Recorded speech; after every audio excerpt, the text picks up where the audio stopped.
नमस्कार दोस्तों, आप देख रहे हैं आधुनिक गुरु, the science behind every picture. पिछले चैप्टर में हमने माउस के द्वारा ऑब्जेक्ट को सिलेक्ट करना सीखा था। उसमें हमने सिलेक्शन टूल और सिलेक्शन रीजन के बारे में डिटेल से समझा था। इस चैप्टर में हम ऑब्जेक्ट को उसके नाम और कैटेगरी के अनुसार सिलेक्ट करना सीखेंगे। इससे पहले कि हम आगे बढ़े, एक जरूरी जानकारी आपको देना चाहता हूँ। इस चैनल पर फोटोशॉप के लेटेस्ट वर्जन के ट्यूटोरियल भी अपलोड किए जाते हैं। यदि आप फोटोशॉप के लेटेस्ट वर्जन को सीखना चाहते हैं और एआई की वजह से फोटोशॉप में क्या क्या इंप्रूवमेंट आई है उनको जानना चाहते हैं, तो उन वीडियो को जरूर देखें।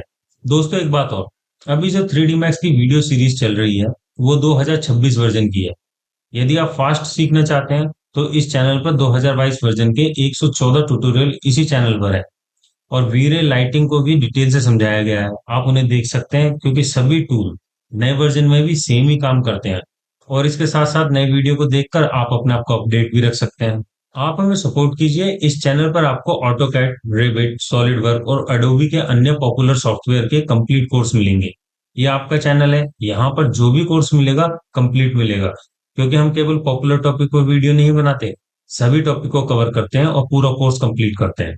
तो दोस्तों, अब बात करते हैं किसी भी ऑब्जेक्ट को उसके नाम से कैसे सेलेक्ट किया जाता है। सिलेक्शन टूल के पास जो टूल दिया हुआ है उसे सेलेक्ट बाय नेम कहा जाता है। इस टूल की शॉर्टकट की है एच। जैसे ही आप एच दबाएंगे, यह सिलेक्टेड फ्रॉम सीन वाली विंडो ओपन हो जाएगी।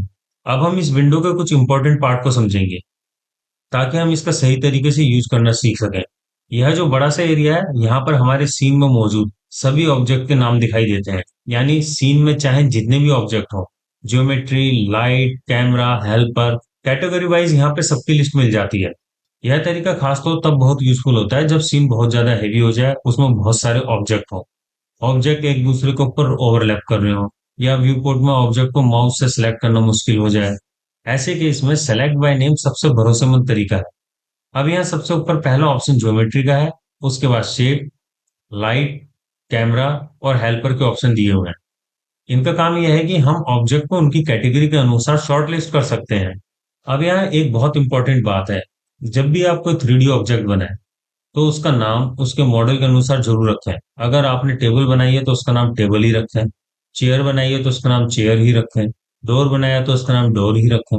अगर आप ऑब्जेक्ट के नाम उसके मॉडल के अनुसार नहीं रखेंगे तो बाद में ऑब्जेक्ट को सिलेक्ट करने में या सीन में ढूंढने में आपको काफी परेशानी होगी। आप किसी एक ऑब्जेक्ट को सिलेक्ट कीजिए। क्रिएट पैनल में नीचे की तरफ नेम एंड कलर का ऑप्शन दिया हुआ है। यहाँ से आप अपने ऑब्जेक्ट का नाम चेंज कर सकते हैं और कलर भी चेंज कर सकते हैं।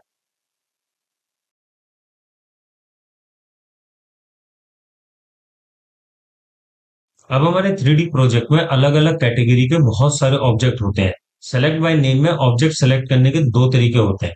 पहला तरीका, आप यह सर्च बॉक्स में अपने ऑब्जेक्ट का नाम टाइप करें और उसे सीधे सेलेक्ट कर लें। दूसरा तरीका, आप ऑब्जेक्ट को उसकी कैटेगरी के अनुसार शॉर्टलिस्ट करें। मान लीजिए आपके सीन में बहुत सारी लाइट लगी हुई है और आपको सभी लाइट को एक साथ सेलेक्ट करना है। तो सबसे अच्छा तरीका यह है कि इस लिस्ट में सिर्फ लाइट ही दिखाई देनी चाहिए और बाकी ऑब्जेक्ट ना दिखें। इसके लिए आप लाइट के आइकन पर ऑल्ट के साथ माउस का लेफ्ट क्लिक करें। जैसे ही आप ऐसा करेंगे, इस विंडो में सिर्फ लाइट की लिस्ट दिखाई देगी। इसी तरह आप ज्योमेट्री, कैमरा, हेल्पर या किसी भी कैटेगरी को आइसोलेट कर सकते हैं। सभी ऑब्जेक्ट की लिस्ट वापस लाने के लिए यहाँ यह बटन दिया हुआ है। इस पर क्लिक करने से पूरी लिस्ट दोबारा दिखाई देने लगेगी। इसके आगे जो बटन है वह सभी सिलेक्टेड ऑब्जेक्ट को हाइड करने के लिए होता है। जब सीन बहुत ज्यादा क्लटर्ड हो जाए तो यह ऑप्शन व्यू पोर्ट को क्लीन रखने में बहुत मदद करता है। अगर आपने किसी कैटेगरी को सिलेक्ट किया हुआ है और आप सिलेक्शन को उल्टा करना चाहते हैं, यानी सिलेक्टेड को डीसिलेक्ट करना चाहते हैं और डीसिलेक्टेड को सिलेक्ट करना चाहते हैं, तो यहाँ इन्वर्ट सिलेक्शन का ऑप्शन दिया हुआ है। अब एक और इम्पोर्टेंट बात, इस लिस्ट में आप मल्टीपल ऑब्जेक्ट भी सिलेक्ट कर सकते हैं। कंट्रोल दबाकर आप अलग अलग ऑब्जेक्ट सिलेक्ट कर सकते हैं और शिफ्ट दबाकर कंटिन्यूअस ऑब्जेक्ट सिलेक्ट कर सकते हैं। यह फीचर बहुत काम आता है जब सीन में रिपीटेड ऑब्जेक्ट हो, जैसे मल्टीपल लाइट, हेल्पर्स या सेम टाइप की कोई ज्योमेट्री। यहाँ ऊपर सिलेक्शन सेट का ऑप्शन दिया गया है। इसका यूज तब होता है जब आप कुछ ऑब्जेक्ट को बार बार सिलेक्ट करते हो।